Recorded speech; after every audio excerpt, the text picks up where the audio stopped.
Okay, hello and welcome to the first day.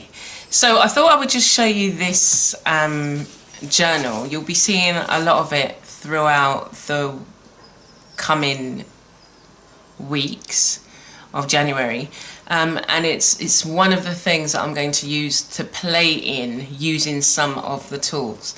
So I'm going to show you the supplies and the things that are part of my essential, but you'll also be seeing this book as well, and it's made from a old university campus directory, and I've been using it as a altered journal, and yeah, I'll be explaining this further down the line.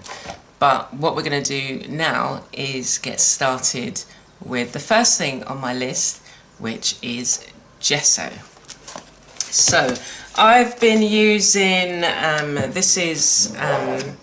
this particular brand, De Laroni acrylic, and it's a 5-litre container, and I get this big one because it lasts a lot longer. And then what I do is decanter it into a smaller container. Now this particular gesso is quite thick, and it's absolutely gorgeous. And so I'll show you a couple of the things that I would normally do. So I would, before I even start in the journal, you have to get the gesso, obviously. So let me put this to the side because I'm really looking forward to doing this. So the other thing is you can get different coloured, well, black gesso, and you can get clear gesso. This one is by Pebio, and oh my gosh, let me just zoom in. Oops, let me just move this out of the way. You are coming on a raw and unedited journey with me. Now, can you really see that? Oh, right, okay, now look at this. Look how creamy. How creamy is that? It's absolutely gorgeous. Now, the thing about being a creative, I don't know about you, but for me, the texture of things is really important. I mean, as a mixed media artist, I love creating work where people can actually touch it. I know, you know, in terms of the longevity of the piece that you make, but some of my pieces are meant to be touched. And I find the supplies that you use are equally as desirable to play in. So this is one of the things I do. You know, I enjoy this. I enjoy just kind of mixing it around. This is the only pot I've got. I haven't got another one, but I'm going to show you how it goes on the paper. So this is just an old paintbrush. So we're going to come out, and I will get the journal. So I'm just going to go to, like, this page has had just a light spattering of gesso, and look, it actually goes on quite well. So I'm just taking what's on the brush, what's on the end of the brush, but if you look at how the coverage of it, it's just amazing. So I'm just going to try and get it all off. So again, this is something that you can do in terms of playing, or, you know, getting a journal and playing with supplies. You don't have to think about what it is you're creating, but you're just going to play with the supplies. And in the process, what you're doing is starting to create background pages.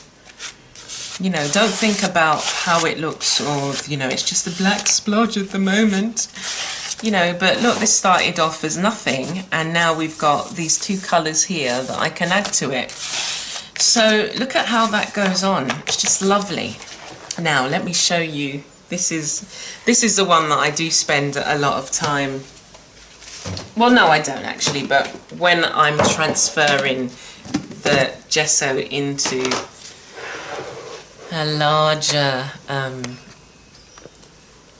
when I'm putting it in here, let me see, do I need to put any in here? Maybe a little bit. So I've got this wooden spoon, and it's like, let me see if I can get a bit closer. You don't really get to see the effects, but this gesso is just so creamy. It's like mascarpone cheese, and I love it. So I don't spend that long, but I love mixing it. See, I'm due for another one soon. And what I would just do is, as I say, look at that.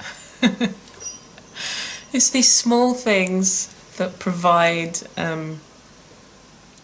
pleasurable moments. But again, in your studio, this is something that can revive your stuckness, if that's a word, and help you to get back on track. And again, it's just spending 5 minutes.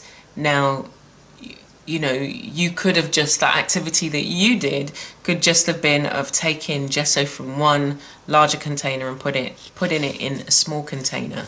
But you really don't understand the impact that doing a creative activity will have if you continue to do little bits day by day. It's like taking exercise.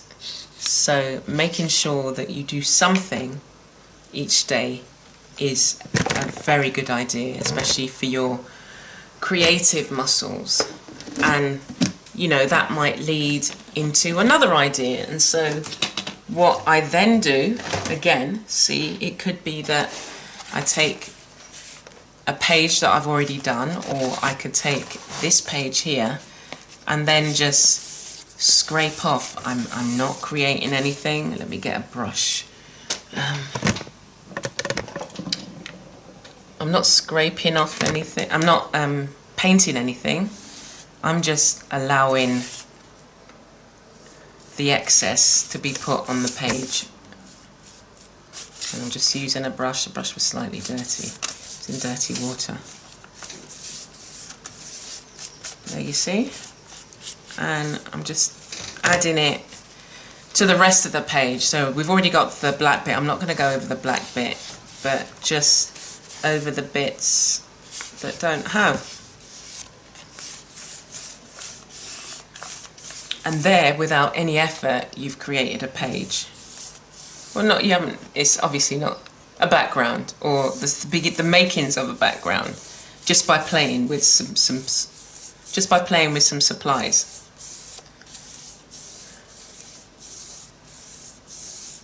Even that repetitiveness, the paintbrush going along the paper, it's quite soothing. Listen.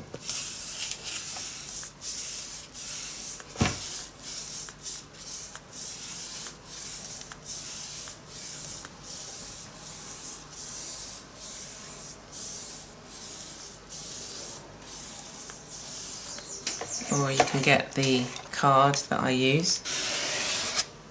So what I'm doing is just scraping off some of what I put there.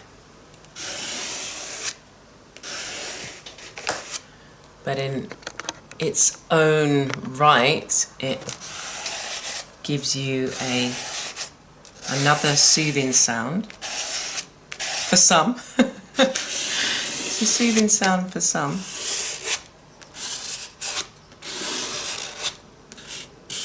But again, this repetitive action, I find it allows me to think.